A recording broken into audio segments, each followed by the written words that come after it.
when we talk about the last few years in business, I think we all know, and everyone's been experienced a tremendous amount of change, and this has been a continual story. And we've seen this coming from all kinds of directions, and this is something that's been mentioned very frequently, is the concept of the digital acceleration. And the reason it's mentioned so often is that it's so absolutely critical. Its impact on business of all sizes since 2020. And I know there's some people out there that may think, well, gosh, this is old news. I've heard a lot about this digital acceleration. But the reality is most businesses are still adjusting to this increase in digital acceleration. And we know that we saw about 10 years growth in several months, but that pace of change hasn't decreased. And we have some actually very recent data from Forrester that has indicated that rate of change has only decreased by 2% since 2020. And that's, when we think about it, that's absolutely incredible. But this is putting dramatic strain on businesses, as I'm sure everyone here knows.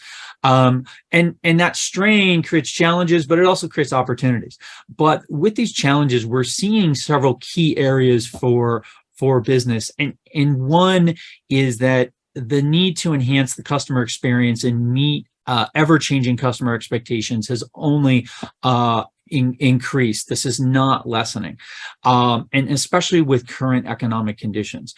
And then second, the stability and resilience of your technology infrastructure to support change, to be agile and be able to respond to conditions is becoming more and more important. And we see that. I know I personally see that every day with our customers. The winners out there are moving very, very quickly, and they're much better. They've structured themselves to move faster and respond more quickly to these conditions.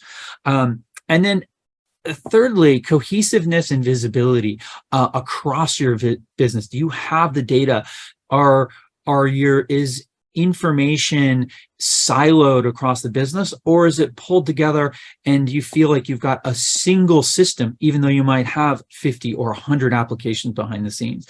And then the fourth point here that we see as a key challenge is that organizational agility. Are you being held back? For example, is your go-to-market being restricted by your systems and your processes?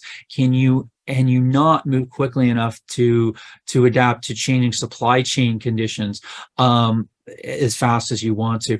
All of these are challenges, and making the right choices around and taking the right approach around leveraging an ERP as the center of your business, as well as the proper solutions around that, and the automation plan will make a dramatic change in your business. So it's easy to say, well, you need to automate processes, you need to automate your business. And in theory, it's very simple, because you're simply automating something that people are otherwise doing manually. And that's a basic concept, but it's very hard to do in practice. A modern business is in a very interconnected enterprise through a rapidly growing number of applications. And we can take something like quote to cash, for example. And the same thing applies to order to cash if you're more of a product-based business. But if we take this, it starts out with just maybe a few applications here, a CRM, an ERP, some additional, maybe other applications tying in. And then it quickly expands to a dozen or more very critical and core applications just to that one business process. And coordinating that and having a solid strategy and plan for how to work across those systems is absolutely critical for success. And when you move beyond that core process to the additional areas outside, you end up it gets even more complicated as you bridge across the lines of business in the organization. And if you don't go at this with the end goal in mind of automating across those, you're gonna set yourself up for a lot more work in the future.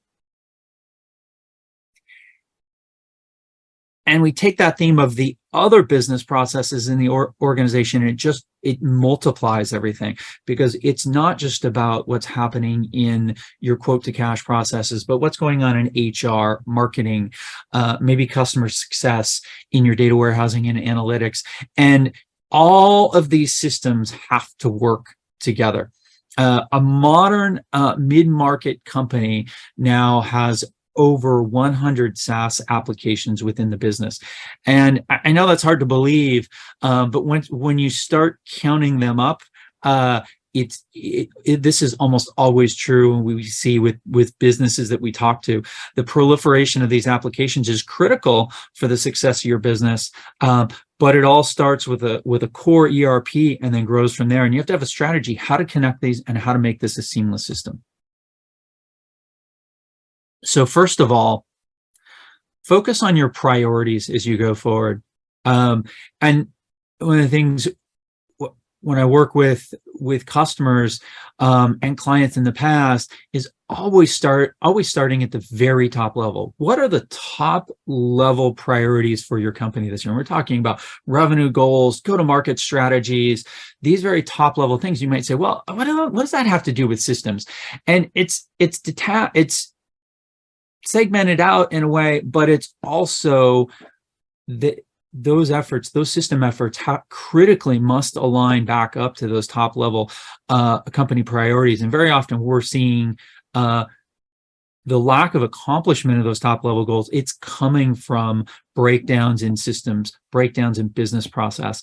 So do you have, starting there, then you can work down. Do you have visibility into what you need to measure to be successful, to know what's failing and what's not failing? Do you have the agility you need within your business? Are you being held back? Is there a resistance to change or moving forward because it's too painful? This is telling you generally that your business processes are broken, they're too rigid, and that's often coming from not having the right systems in place. Are you using legacy systems that don't have the flexibility to adapt to your changing business? Thirdly, how does customer experience factor in? Where is that? Are you doing everything you can to create an optimal experience for your customer? Everything should feel like a single system. All their interaction with you as an organization should feel like it's just a single system. Might be 30 systems behind the scenes, but is that what you're actually achieving? And then finally, at the very end is automation. Once you have your plan and your objective around these areas, you can then define how do you want to automate and define your automation priorities. And this automation is the foundation of digital transformation success. So whether you're coming to this from maybe say more of a bottoms up approach, where maybe you're in an accounting department and you've been tasked by your CFO to look at options for a new ERP system and you're using a legacy platform, you're embarking, when you choose a new ERP system, you're actually embarking on a digital transformation journey.